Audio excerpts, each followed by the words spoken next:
It's a beautiful Sunday morning. Welcome back po sa ating channel. Ika-15 po sa buwan ng Marso 2026. Oras po natin ay alas 8:05 ng umaga. Kasalukuyan nandito tayo ngayon sa bayan ng Silang. Ayun, nadaanan po natin yung kanilang munisipyo. Dito po yung ating itinerary sunod ngayong araw ng Sunday dito po sa lalawigan ng Cavite, at i-update po natin kayo dito naman sa sinusubaybayan nating Calax. Ay kabuang haba po yung 45 kilometers, pero yung i-update natin sa inyo, ito lang po munang segment from Silang Aguinaldo to Governor's Drive. May haba po yung 8.64 kilometers. Ayan. JP Rizal State po itong ating tinatahak. Then magme-merge tayo dito sa Aguinaldo Highway. Galing po ng Tagaytay yung ating left side, no? Diyan lang po sa una-unahan ng kaunti. Nadyan na po yung interchange ng Calax dito po sa Aguinaldo sa Silang. Yan. Then ito naman pong ito nga pong i-update natin sa inyo. Ang ganda ng bulaklak ng bougainvillea. Ay ito pong segment ng Calax from dito nga po sa Silang sa Aguinaldo Highway hanggang dyan sa Governor Drive. Alamin natin kasi mukhang nalalapit na po yung pagbubukas nito. Kaya lang ang ating pong medyo titingnan po natin kung makakapagpakita tayo sa inyo ng mga aerial shot kasi napagkalakas na agad ng hangin. Yung amihan, napakalamig pa rin po. Pagaban alas 8 na ay malamig pa rin. Lakas pa ng amihan. But still, tatry po natin. Baka sakali na kahit pa paano ay makakuha tayo na area shot. Then last time may dumaan dyan nakamotor. Tingnan natin kung papayagan tayo. Hanggang doon na yan. Exit nga lang to, nakalagay no entry. Ayan. Mag-observe tayo kung mayroong dadaan. Kasi ayun na siya, may mga road markings na. Ayan,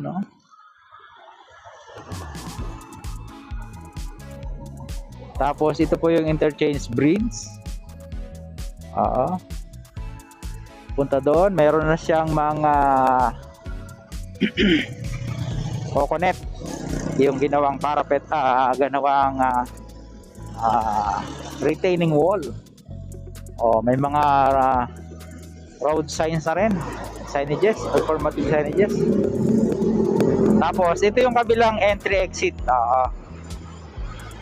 Dito po yung entry, dito rin po yung entry papunta ng Governor's Drive. At the same time, dito rin po yung entry papunta ng Binyan,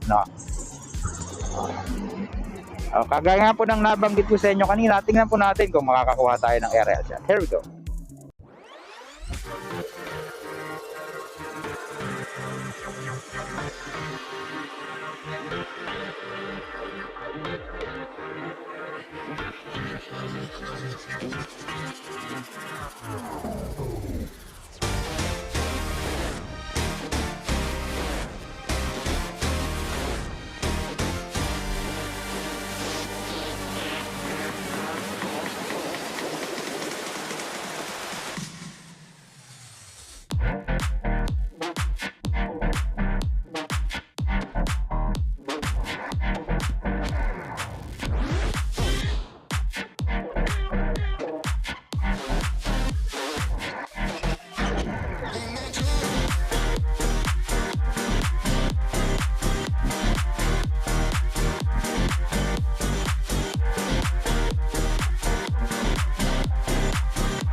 Ayan, kahit pa paano nakakuha tayo ng aerial shot, no? Kahit medyo bumubugso ang hangin. Ayan, lumakas ang hangin. Hindi na po natin susubukang mag-entry dito kasi baka mamaya mapagalitan tayo. Doon na lang ulit tayo sa may Langkaan Dos. Malamang nagpapadaan pa yan sila hanggang doon sa Barangay Batas, palabas po ng Governor's Drive, no? Magpasawai ka nga.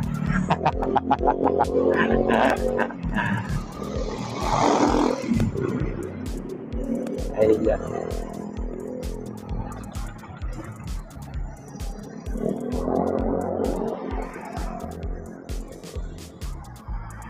Ganda na. Ayan, madali na.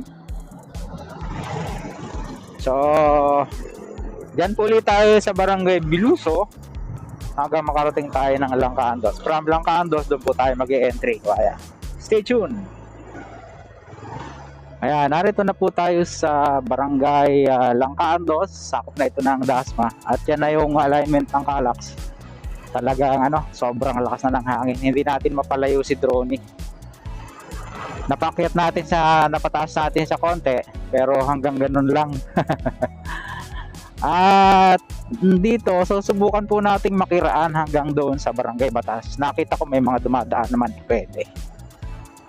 Wag lang yung galing naman doon sa silang. Pero meron din ayan, nakita mo yun, may mga nakabike.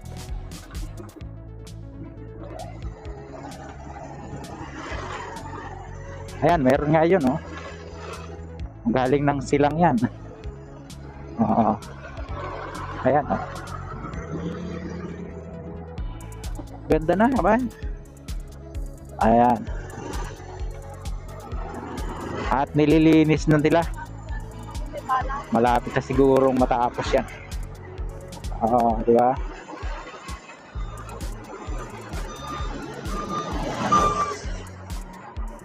Talagang hanggang ganun lang muna yung ating drone. Baka nakakatakot, grabe. Sobrang lakas ng hangin. Ayan, may road markings na kabayan at ito ay 2x2 lanes, tapos mayroong concrete barrier na lane separator dito sa gitna. Hindi na ito magtatagal siguro.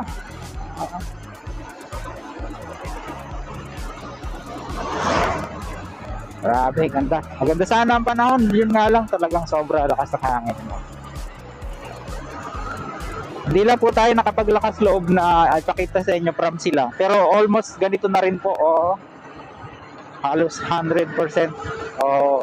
Something like that. 90%. Tapos na siya. Teka po. Hindi ko lang maisara yung ating visor kasi papangit ang audio. Ito na yung ilang-ilang bridge river. Ilang-ilang river bridge. Yung nasa baba natin. At hindi lang tayo makabuelo nga sa drone kasi ayun, baka pala rin ang ating drone. Sayang naman. Bale, next time po bawi tayo. Sana bago ito mag-open, makuha ng ma-vlog uli natin sa inyo o ma-share uli natin sa inyo. Ayan. Tapos dito sa kabila ay mayroon ng safety wall, safety fence. Ayan, yung may reflectorize sa gilid. Ganda.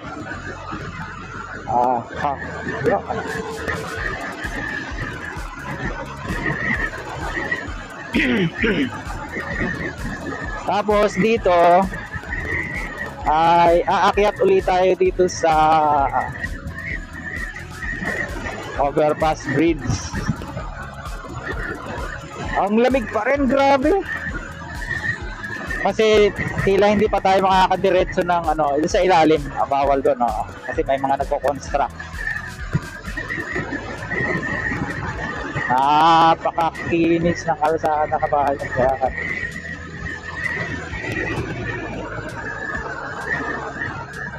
Ang tanong, paano tayo makaka-access? Ay wala nang access dito. So kakanan tayo dyan, tapos doon tayo sa service road, Meron pa ata dito. Ayan.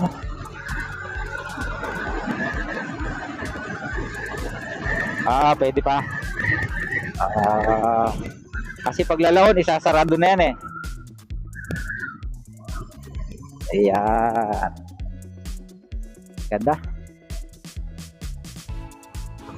From mula dito pala, ayan, no, Governor's Drive exit, 2 kilometers pa. Tuloy-tuloy yung paglalagay ng bakod.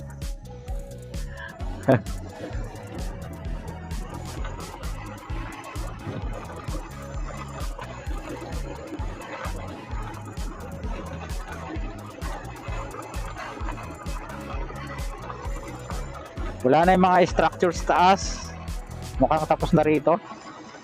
Tapos lalagyan na lang ng riprap yan. Katulad sa kabila. Focus sa daan kasi madulas to. Kahit hindi basa, madulas yan gawa ng mga buha-buhangin. Ayan, no. Talagang doon na lang po ulit tayo kukuha sa ano. Governor's Drive, baka sakali medyo mahina-hina hangin doon, no. Yan, no.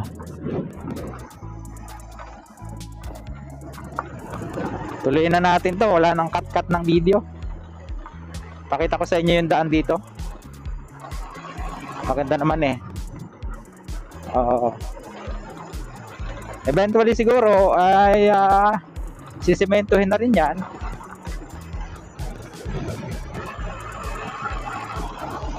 Sitio Casuyan tayo, kabayan. Sakop pa po ito ng Silang, Cavite, Barangay Batas.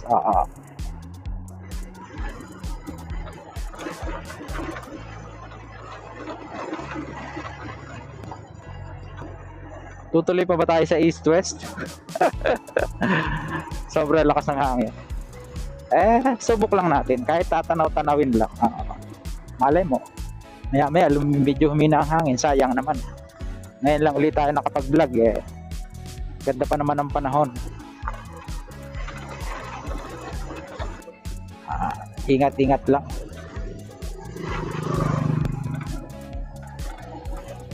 Ang labas po nito nga, Governor's Drive na dyan sa may Sitio de Fuego, Barangay San Francisco. General Trias na po yan. Haba pala ng sakop ng Silang, no? Pero hanggang dyan sa Sitio Casuyan, sakop pa ng Silang, no? Tapos, matatandaan nyo, sa pinanggalingan natin ay Dasmariñas naman yun. Dulo ng Dasmariñas, yung barangay lang Kaandos. So, diba, no? May mga kalapating mataas ang lipad. Ayun, ang babait nila, hindi sila lumipad. Yan, Go.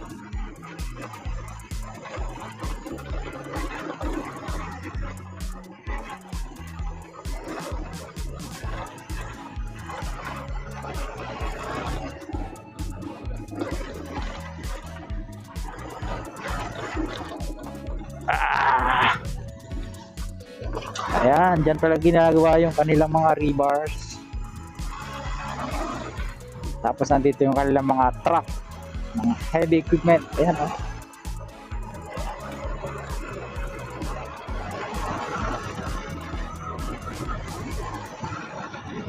na-harvest na yung mais dito. Bilis lang, no? Ginagapak lang nila pag nag-harvest. Kalaksa po yung ibaba niyan. Tapos dito maalala nyo, meron dito ang car wash na hinulugan ng 5 piso kasi nga sobrang putik. Makakayahan mga lalabas ka ng highway, sobrang putik. Ayan, Bendo car wash. At tinanggal na yung machine kasi nga wala nagpapacar wash ngayon. Summer eh.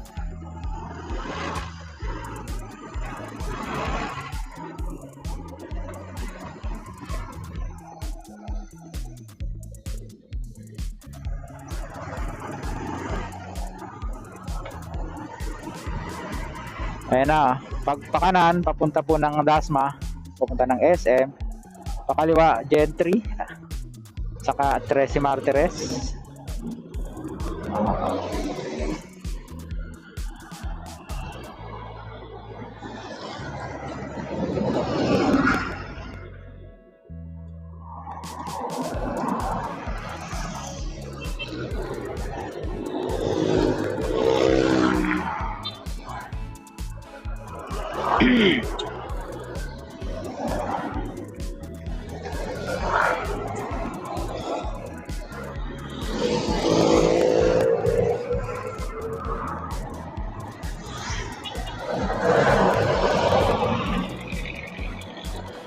Kailangan natin gumilid dito para makita natin. Ayan.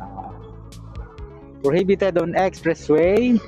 Pedestrians to and three-wheeled vehicle. Dilapidated vehicles, smoke belchers, long and wide loads. Tapos, no contact apprehension in effect. Ayan. Sasali po pala ang kalak sa NCAP. Oo, ayan. Toll Plaza. Tapos, dyan yung interchange bridge sa gitna.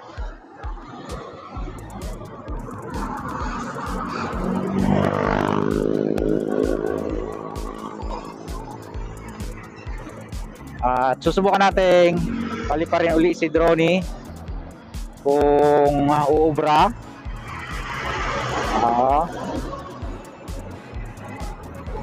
Tapos kakanan tayo dyan sa Arnaldo Highway.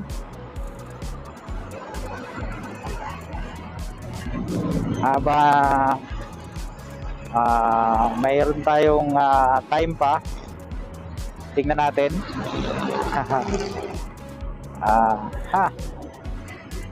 Okay.